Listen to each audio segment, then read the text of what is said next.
Today we have a very special guest in the Life, Learning, and Success podcast.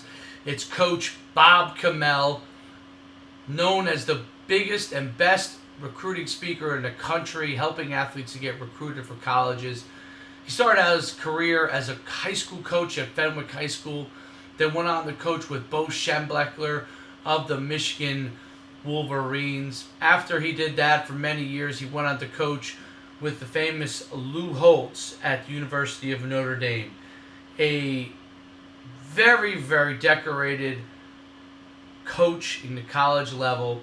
Coach Chmiel is going to be able to impart to everybody amazing motivational speaking over the years, but he's going to give his own motivational tips, his tips on recruiting, the very best of the best of how to get your athlete recruited, how for athletes, parents, and coaches to find the way to be the very best they can. And he's going to give us, obviously, a synopsis of his career. You'll learn from the best here on how to motivate, become the best athlete you can, and much, much more that you can apply to life. Enjoy the podcast with myself and Coach Bob Chmiel. Dave Schuman here with Coach Chmiel. For others who don't know him as Coach Chmiel, the official first and last name is Bob Chmiel. Longtime coach with Notre Dame, assistant under Skip Holtz, and assistant under Bo Schembechler. He was their go-to guy as their recruiting coordinator for many, many years. Obviously, very, very successful program. And today we have him on. We're going to talk in the Life, Learning, and Success podcast about some of the great things that Coach Chmiel has done, not just in the coaching field, but in the motivational area. He's one of the guys that I've seen speak personally live that is frankly unmatched in motivating young athletes, helping parents understand more about the recruiting process, and really just helping people understand what it takes to succeed and what you have to do to get there. So with that, I welcome Coach Chmiel on the podcast. How's everything going, Coach? David, thank you very much. Just at the top of the show here, I just want to let you know how much respect I have for what you do for student athletes. As a coach, I don't know if a lot of your people that are listening will know that you actually coach high school football, and then all the work you do to give young guys an opportunity to get to the next level and, most importantly, get an education. So hats off to you, buddy. Thank you very much. It's I think we have the same mindset as that if we can continue to reach as many people as possible and help them get to where they want to be and be successful in life, then I'll feel like I've been successful. I'm sure you feel very similar on that. I wanted to talk about going back to when you were your playing days. Okay, so Coach has been around for a little bit, so we're going back quite a bit, and then I really want to cover, all the facets that really shaped who you are and how you got to where you were, and then obviously what you're doing now to really shape that philosophy. So take me back to high school football. Take me back what you learned from your very first coach and the history behind that in your playing days. Well, to be very honest with you, when I was a young guy growing up in Chicago, I grew up in the inner city of Chicago. We really didn't have youth football. There was no 7th or 8th grade football. The football that we played, we organized ourselves, had kind of ragtag equipment and all that. But I fell in love with the game of football early, much before high school. So the first day that I went to high school was the first day that I had actually had a coach. And my dad had a restaurant and a bar, and I came home from school that day, and my first day of high school, my dad said, how'd it go? And I said, you know what, I'm going to be a football coach. True story. Excuse me. And Danny J. O'Brien at Fenwick High School in Chicago, he was my freshman football coach. And I wanted to emulate him. I wanted to be him. I wanted to coach football. And I'm going to come back to that full circle. So I actually played in high school and then played in college. Played at 2 different places in college, one at Memphis State, and then my college was interrupted by I went to the Army. And then after I came back from the Army, I played at the University of Illinois, Chicago. Well, lo and behold, I was going to go to law school, and I went back to my high school to get transcripts, and I encountered Mr. O'Brien, who was my freshman coach. And he and I sat down and had a long talk, and later that day, I was the freshman coach at Fenwick High School. So I was actually the second freshman football coach in the history of Fenwick. I succeeded the gentleman who was my first coach the day I came home and told my dad I was going to be a coach. So my life went, full circle, and God bless my dad, because when I came back and he said, well, did you get your transcripts? Are you all set? And I said, no. I said, I ran into Mr. O'Brien. I ran into Mr. Lawless at Fenwick, and I'm going to be the freshman football coach. Mr. O'Brien's going to step down. And my dad, I'll never forget this. He just said, he said, do you have any inkling that you'd like to coach? And I said, yeah, I've thought about it a bunch. He said, well, you know what? Go try it. That law school's going to be there, even if it's next year, the year after, whatever it was. Well, I never looked back, and I became the freshman football coach, then a varsity coach, and then a head coach in the varsity, and then I went on to be a graduate assistant coach at Michigan under Bo Schembechler, and later on coached for Bo Schembechler as a full-time coach for 13 or 14 years, and then when he retired, I came to the University of Notre Dame under Coach Lou Holtz. So my life went full circle. I was blessed, to have worked for not only Coach Holtz and Coach Bo, but the influences of my high school coach and the coaches I worked for and athletic directors when I was a high school coach. What was it that drew you to coaching football? What was it about coaching young athletes that really drew you to it? It was, I think, even from the get-go, like I said, we didn't have youth football, but we had the Union League Boys Club, which is basically like the Boys and Girls Clubs now. And the people that were there, I'd go there every day after school. 3 o'clock school let out from St. Anne's School. 4 o'clock I was at the Boys Club. The influence that those people had on my life and how they cared about us. I think that I held that mantra through my entire coaching career, in that I don't like the term players coach because it sounds like maybe you're not as strict with your guys, but I think there's a window for the definition of a players coach in the sense that I loved my guys, and I always wanted to help them in their lives. Even till this day, I had a situation last week where my very, very best friend in life, a retired Chicago policeman who I love to death like a brother, he became ill, had some heart problems, and I called one of my former players who was a heart surgeon. And he's taking care of my friend, and things are looking up. But, again, the relationships through athletics. He made Dr. John Cahill, who played for me at Fenwick, went to Yale and Yale Medical School. And when Frank, my friend, first told me about, his symptoms, I said, wait a minute, you can't mess around with this. I called Dr. Dominic Tedesco, who was a teammate of John's in California, and he said, tell Frank to call John. So it was a whole connection of guys that I had coached that helped my friend. I really don't go to college football games anymore.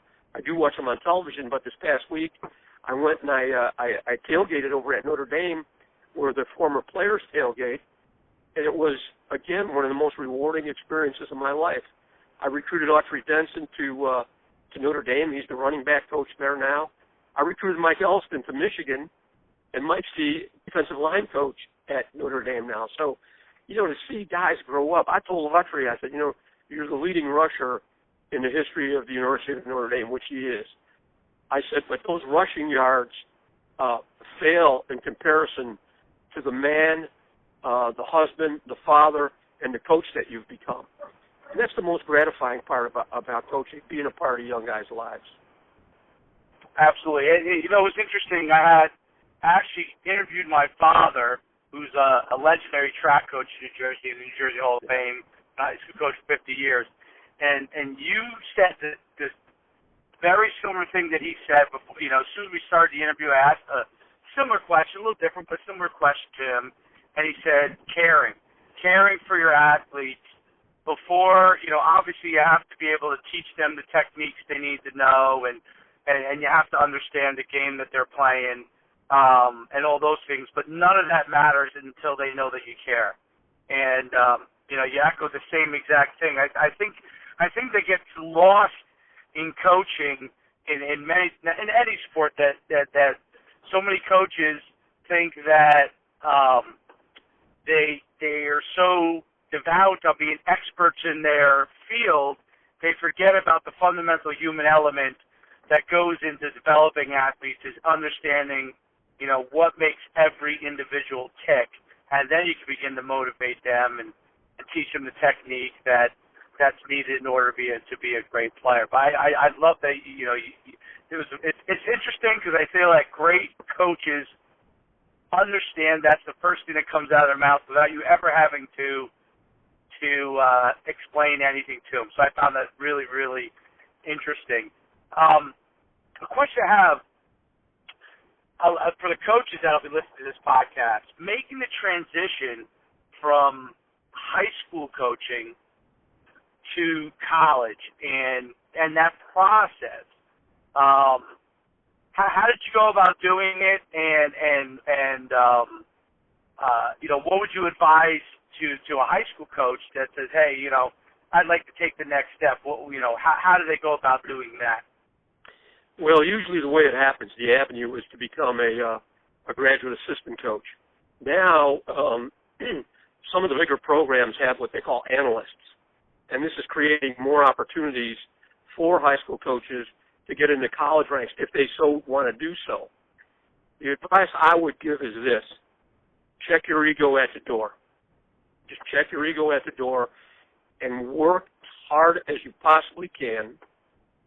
Don't take any task to be too small or below you. One of the things I remember was, when we had 16 millimeter film, and just cutting up film and cutting up film and cutting up film, and sitting in the graduate assistant office for hours and hours and hours. And later on, though, I never gave it much thought. The fact what the hours were, or how hard I had to work. When I was hired full time, one of the things that Bo told me was, Bob, one of the things that gave you this opportunity I'm going to present to you is not necessarily your knowledge of football, because we're going to teach you what you need to know, but your work ethic separated you from other people, and that's why I'm bringing you back to the University of Michigan. So I would say just keep a work ethic, and study as much as you can, be in as many meetings as you can, take notes, review the notes. Don't worry about being handed the reins to your particular position. If your work ethic's good enough and you are reliable and loyal, one day they'll hand you the reins to that particular position, and you'll be able to coach that position. So I would say keep an open mind, work hard, and don't take any task that's handed to you to be below what your station is once you make that commitment. And I think if with that formula, I think you'll do really well. The other thing that I learned when I was Bill McCartney's graduate assistant coach. Excuse me, David. And Bill coached the linebackers. And I learned a lot of defense from him. One of the things I did, and Les Miles, the head coach at LSU, well, Les and I, we stayed with the players in the dorm during two-a-days. And I would really talk to the veteran players that were at the linebacker position. And I would ask them about drills. And I would ask them what was important to them. Ask them what they felt made them better. Ask them what they felt maybe that I was not doing right. And it was amazing. And I think any coach that doesn't listen to his players, I think is really shortchanging himself. So Paul Gergash and Mike Boron and Jeffrey Lee Akers, all those guys that were at fourth and fifth year guys, they taught me an awful, awful lot. And till this day, I thank them, and I love them. That's really interesting. I don't think coaches do that enough, and obviously a lot of times the ego gets in the way of physically sitting down with and talking with your players and finding out what works for that athlete. That's a really, really fantastic tip, especially for young coaches who are learning the game as well as they are coaching it. So I think it's a really good tip. How about now? Tell me what it was like to I guess I'll let you kind of run with it. Coaching with Bo Schembechler and Skip Holtz, and what were the similarities and differences between the two? Both led for those of the people who may listen to this broadcast who may not, because there are a few. Skip Holtz was for many years the head coach of Notre Dame, among other places, but won a national championship. Bo Schembechler was at Michigan for, I don't know, you could tell me over 30 years, I would guess. And 21 years, David. 21 years as head coach, and then in the athletic administration. The one thing that between Coach Holtz and Coach Schembechler, now I got to coach at Notre Dame because Coach Schembechler was good friends with Coach Holtz. They had coached under Woody Hayes at Ohio State. So when I came to Notre Dame, I had been warned that Coach Holtz could be really rough on coaches. But what my background was so congruent with his background that went back to the Woody Hayes coaching tree, which was sound fundamentals, technique for each player, above the scheme. Bo used to say there are no coaching geniuses. The guys that coach the best were the guys that coach technique. A player that has great technique can overcome any other shortcomings he had. And then the other thing was how involved Coach Holtz and Coach Bo were in the players' lives. It was amazing how much they knew about the players, how much they knew about their families, how much they knew about them academically. Coach Holtz could walk out to practice. On the way out to practice, I coached the tight ends, and Leon Wallace was one of the tight ends. And I remember walking out to practice with Leon, and Coach Holtz said, "So Leon, that 400 class you have in business, how's that going?" And Leon looked at him. We were like both kind of stunned, like, how would he know that? But you know what? Those things were done on purpose. You might say, you know what? I'm going to check out, maybe look at somebody's class list today and hit them up with how they're doing in that class. And that's impressive, and that impresses young guys. This guy really, really cares about me. David, you coached for Skip Holtz, who was Coach Holtz's son, and I'm sure there were a lot of similarities, but I'm sure that when I say this to you, you know when a coach cares about you. You know when a coach loves you.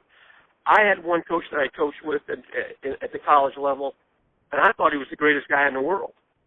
And one of my former players came back and to campus some years ago, and we were talking, and he said, "Why did you hang out with Coach so-and-so?" And I said, "Why are you asking me that?" He said, "Coach, you loved us." I said, "I know I did. He loved you guys too." He said, "No, he didn't. He had one thought in mind, and that was to get to be a head coach."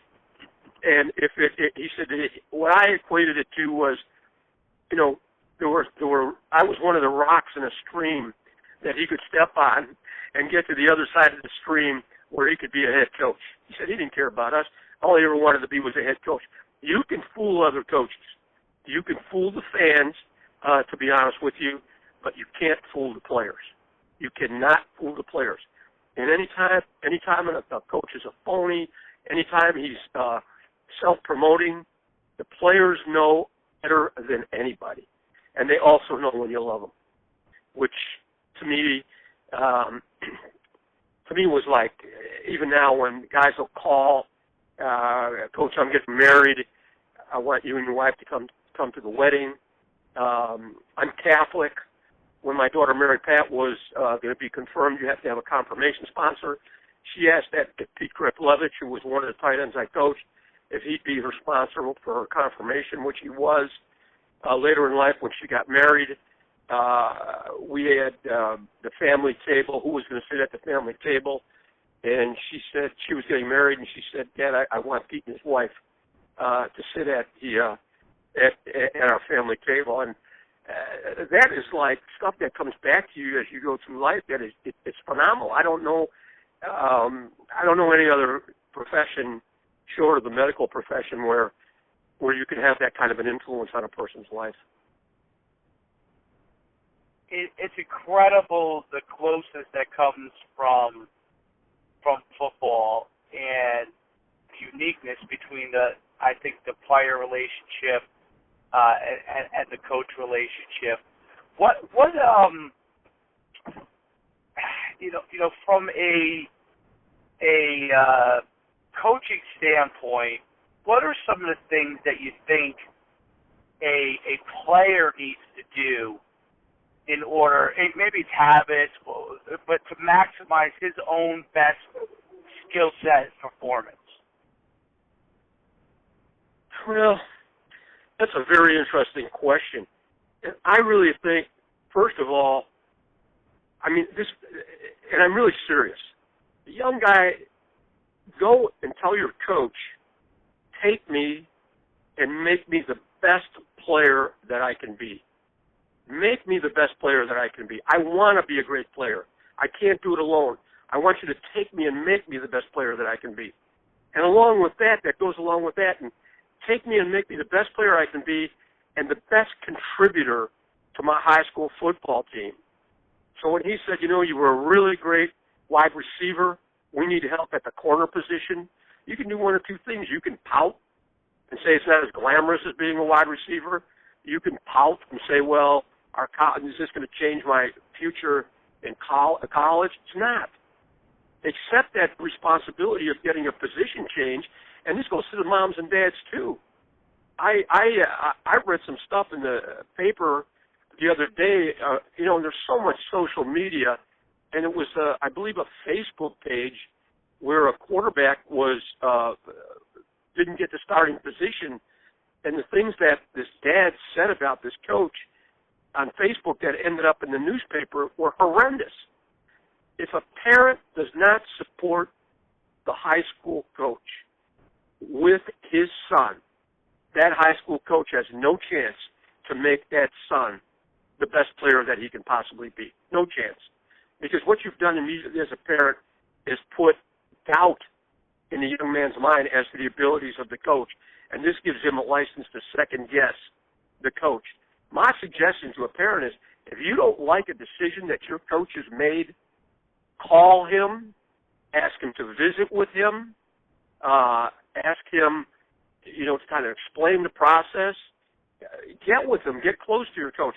And then, David, moving forward just a bit, not to get ahead of ourselves, your high school coach cannot get your mom and dad, aunt, uncle, grandmother, grandfather, foster parent. Understand this. Your high school coach cannot get your son a scholarship. He can't get him a scholarship. He can basically do three things. Vouch for your son's character, give the college coach a transcript, and then give him his DVD, his game tape. After that, when that handoff is made, the decision whether to recruit the young man or not goes to the staff room of that particular university. I love that you brought that up because obviously having been in this for a long time with colleges and even now, representing players at the NFL level, it's amazing, and this happens at the NFL. People, and these are kids that in the NFL that were stars in college, the vast majority of them, right? They all think that things have to do with politics, and I try to always tell people that if a coach makes decisions off of politics, then he is in a position to lose that position he has. And no coach who's putting his family to school, putting food on the table through coaching is going to be willing to do that unless he's instructed by the head coach to do so, which is so rare. And that's, I think, one of the biggest fallacies that parents and athletes have, that they think that somehow somebody is conspiring against their own success instead of looking internally for their own success. David, I will tell you this. When I visited with a young man and his family, and I'm not embellishing this, I'm just in my heart of hearts, this is how I did business. As soon as I heard a complaint about a high school coach by someone in the family, I almost would close the book and say, this has been a great visit, all the best of luck to you. Because if you're going to criticize your high school coach and you're going to be a problem in Paramus, New Jersey, you're going to be a problem in Champaign, Illinois. If you're a problem in Newark, you're going to be a problem in East Brunswick. And I don't want it. There's too much to do, too much to be positive about. So my advice to any parent or young man, do not criticize your high school coach to any college coach. No matter how hard it might be to bite your tongue, it will turn on a red light. And I know when I went through that, I didn't want anything to do with that recruit. And I'm serious. I am really, really serious. And I think it kind of goes back to having been a high school coach and having known how difficult the work is. And, there aren't any high school coaches retiring from Marco Island in Florida. There's a lot of guys working in the summer, doing, landscaping, painting houses, whatever it might be, just to keep their family together financially. And so you got to, as a college as a parent, you got to respect that. These guys, these men and ladies, are in this because they love the work. They enjoy changing lives of young people. Do not criticize your high school coach. If you have a problem with your high school coach, visit your high school coach and pay him respect. If you are an incoming freshman parent, my advice, go see that coach just for 2 minutes at school. Coach, I'm so excited my son's going to be on your team. If there's any way I can help through as we move forward, you can count on me, and I'm looking forward to being a big part of what you're doing. I think one of the greatest things I've read, it was from John Wooden, and I was listening. It was an audio cast I was listening to. You may have heard of this guy named Zig Ziglar, who is a big, motivation. Yes, right, absolutely. And Zig Ziglar talked about the story about John Wooden. And John Wooden went to a recruit's home, what you would call nowadays a 5-star recruit, and went in and sat down with the athlete, ready to offer a scholarship, everything in tow from that standpoint, to give the letter, hand it to him, everything. Already basically a done deal. But he just wanted to meet with the kid to make sure he was a guy that could fit into his program. And so he sat down, and he sat down with the young man. The young man kept ordering his mother around and giving her a hard time and disrespecting her openly in front of Coach Wooden and the assistant coach that was with Coach Wooden. And they walked out of there. Coach Wooden left, didn't give him the offer letter, didn't give him didn't discuss offering him. And the assistant coach asked me, he said, Coach, this is, the top player at his position. He's a can't miss. And he said, if he talks to his mother like that, then he's going to bring that to me in my program, and I don't want anything to do with it. And I thought that was so profound that it's lost on so many people nowadays because you touched on it, because of social media. I call social media. I utilize it in a very positive way. I always try no one's perfect, but I try my very best to always use it in a positive way to help enhance people in whatever they're doing. But I know that the vast majority of people actually use it the opposite in a negative way to bash people and to be negative about it. So, it's one of those things where it's so quick to hit send, but you might want to think about hitting send before you do. And the same thing when it goes with criticizing your coach or even your parent, because one of the things, and you can tell me as a recruiter if this is true, if a player sits down and even if it's not about his high school coach, has a negative demeanor to him, he is someone that I found college coaches, and I've sat with great players that I had that played for me, and players have said, how come I didn't get offered from that guy? I said, I think this guy was set to offer you, but you came in slouched over. Your body language was poor. You weren't answering questions. He's giving you layup questions. You're not answering his questions. You dodge academic questions, and it wonder why he didn't offer you.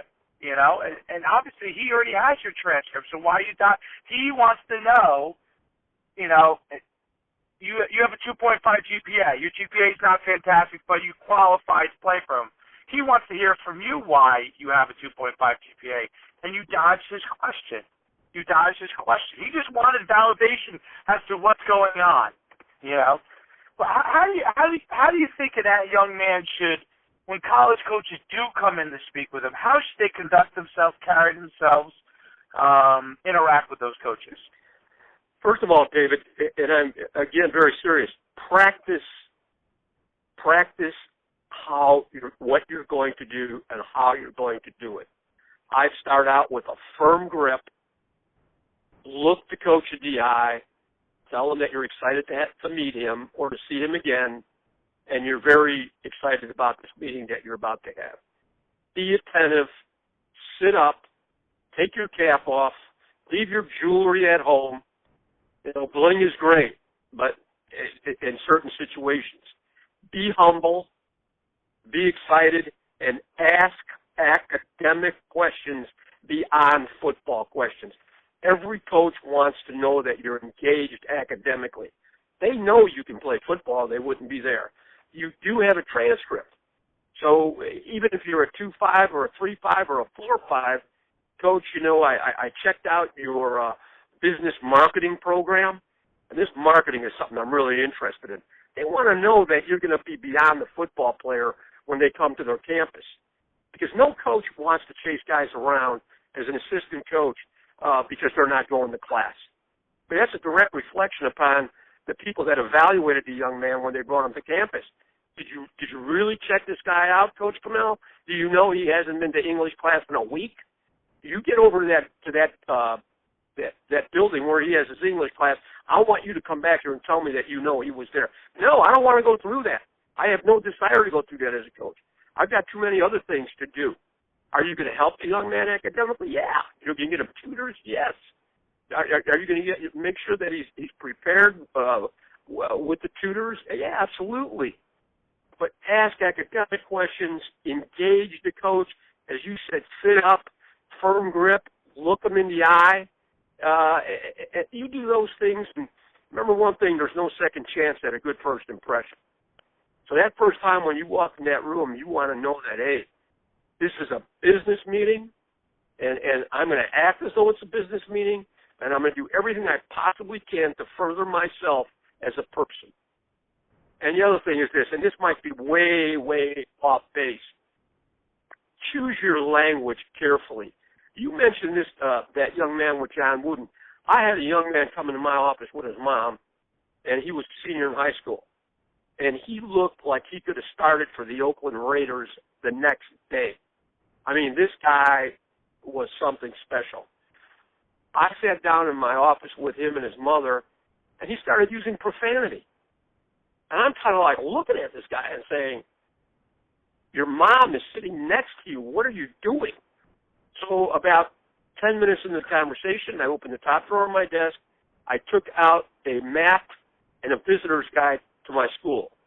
And I said, here, this is something that will show you how to get around campus. It'll tell you where everything's at. I enjoyed speaking to you. And he said, that's it? And I said, yeah, that's it. And they stormed out. I didn't want anything to do with the guy. It's the same thing you're talking about with Coach Wood. I mean, the guy's sitting next to his mom, and he's letting these nasty words fly. I'm like, second of all, and the mom should have never put up with that either. So it was kind of a two-sided sword, so to speak. Right, sure. I was appalled.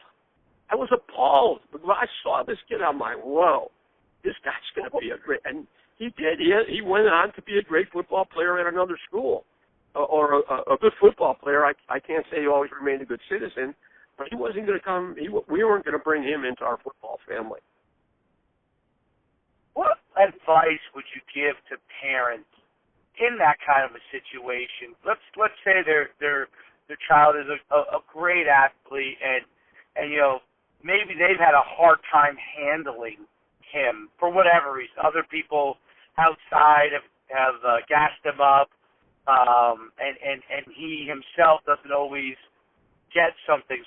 How can a parent, and it's a tough question, how can a parent get somebody on the right track, and what kind of outside help do you think is worthwhile in those kind of cases? Well, first of all, lay down ground rules for the process in the family once the process begins, because the process can become overwhelming. The influence of the process on a young guy can turn his head in a lot of directions and make him think he's a whole bunch better than what he is. And if the process starts to sway and get a bit out of control, get a third party to sit down with the young man, whether it's an uncle, a rabbi, a minister, a priest, a coach, whoever it might be. Solicit a third party to say, hey, you know what? You've got something really good going right now, and it can be something really, really great. But the way you're headed right now, you're in a collision course for failure. And unless you get this thing turned around, I'm afraid that's what's going to happen to you. Sometimes, there has to be tough love. There has to be tough love in situations. I agree 100%. And I do know that parents have approached me, have struggled with that, again, I think, parenting is definitely vastly different today as far as how they approach things versus, 20, 25, 30 years ago. But I do think certain fundamentals always apply. The son has to have respect for the parent, and it doesn't go any other way other than that when the process begins, and what the parent would like to have happen as far as how he conducts himself has to have that tone set by the parent. I think that's critical.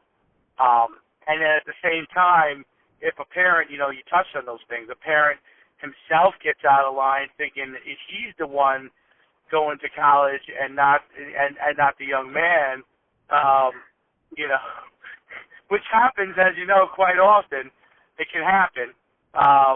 He thinks he's the one that's going to be the star and not the son. He's got to get himself in a reality check. So it does require a lot of people to be able to help with that process. No, David, how many times have you heard this? I know he's my son, but you can't. Mom, dad, aunt, uncle, grandmother, grandfather, you have glasses on that are what I call the love that you have for the child changes your perspective through these glasses. And I understand that. I had daughters that participated in college athletics. One of my daughters was a tennis player in college. There was no doubt in my mind she could beat Serena Williams. Because I loved her. But, that's right. Be careful. Be careful. That's a great not just valid but fantastic point, in that they have to really be mindful of the fact that they are 100% biased. It's okay that you're 100% biased. You're the parent, but you have to know that everybody else is looking at your son or daughter through a different lens, which more has to do with the ability. And I think it's one of the most important things that parents kind of try their very, very best to take themselves out of their own bias towards the process and really try to understand what's exactly going on.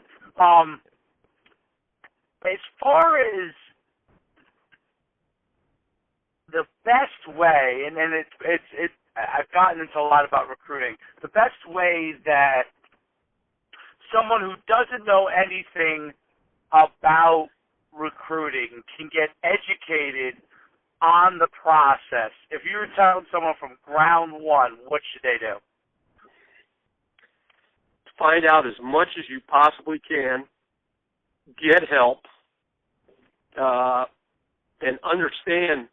One of the things that parents understand this, there's nothing wrong with admitting that you don't know anything about recruiting.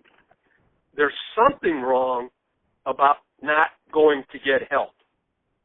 No, and if you haven't been through this process, you're going to know nothing about the process.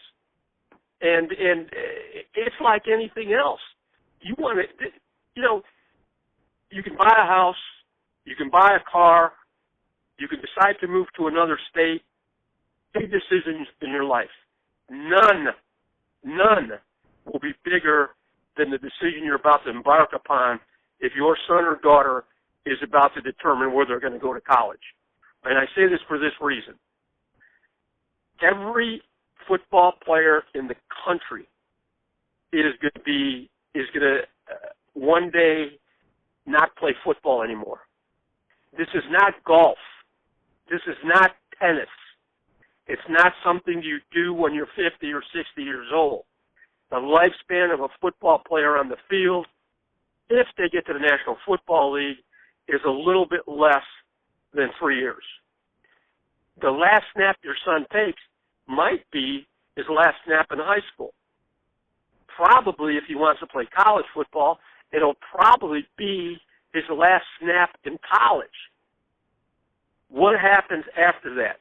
Have you used that ability, that investment, and those blood, sweat, and tears to pay for a college education that after football is over, you have a degree in your back pocket?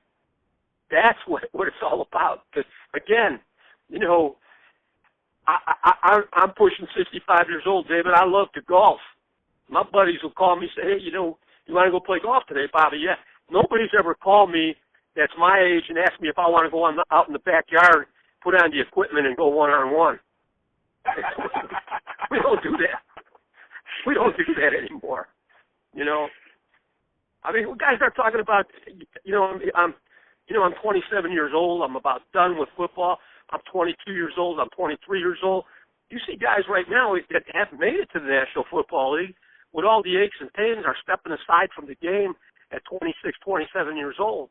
What is he going to do for the next 40 years? Understand that you got to get that degree and that the decision is a huge decision for the family. So, David, I love this. I'd like to do this again with you.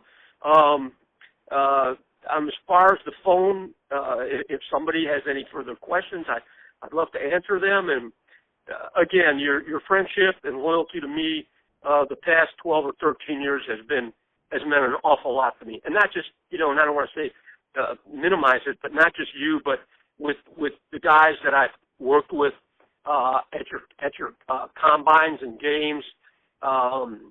Just unbelievably dedicated people. The coaching I've seen has been phenomenal, and the respect your guys have shown to me is a great source of pride to me. Thank you so much. I really appreciate coming on. And is there a way that people could reach you if they want to reach out and never ask a question on email or something like that? Well, we can do it through you. Okay, perfect. If they do it through you, and then I'll do anything humanly possible to get the questions answered. You can always find me at NUC Football on Twitter, and almost everybody probably has my email address, dave@nutsports.com. I really appreciate you coming on. If you wanted to leave one thought with everyone, what thought would you like to leave with everyone before we go?